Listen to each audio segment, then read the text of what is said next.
ভিডিওতে কি বলে দেখুন।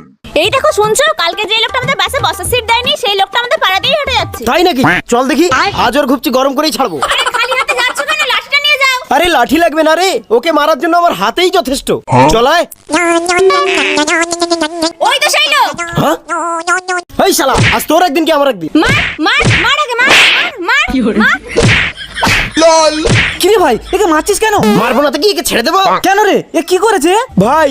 বাসি লোক ঠাসা, কোথাও কোনো বসার জায়গা নেই। আল্লাহর ছবির জন্য তো সবাই লাইক সাবস্ক্রাইব করে। দেখি আজকে মা বাবাকে কয়জনে ভালোবাসে। যদি মাকে ভালোবেসে থাকো ভিডিওতে লাইক দিয়ে চ্যানেলটা সাবস্ক্রাইব করে দাও। আর যদি দুজনকে ভালোবেসে থাকো কমেন্টে আই লাভ ইউ বাবা মা লিখে যাও। লাইক সাবস্ক্রাইব না করলে বুঝবো তুমি তোমার বাবা মাকে ভালোবাসো না। আমার বউটা 7 মাসের প্রেগনেন্ট, আমি একটু বসার জায়গা চেয়েছিলাম, আর এই মালটা বাসের সামনে একটা সিঙ্গেল সিটে বসে মনের আনন্দে গেঞ্জি খুলে দিয়ে যাচ্ছে। আমি এত করে বললাম ভাই আমার বউটাকে একটু বসার জায়গা দে, আমার বউটা 7 মাসের প্রেগনেন্ট, শালা কিছুতেই শুনলো না। এ তো বিশাল অন্যায় করেছে, মার শালাকে।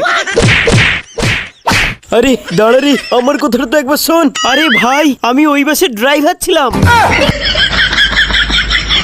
ড্রাইভার তো কি দোষ করলে কারোর ছাড় নেই। कौन है ये लोग? कहां से आते हैं? ভিডিওটি শেষ পর্যন্ত দেখার জন্য অসংখ্য ধন্যবাদ।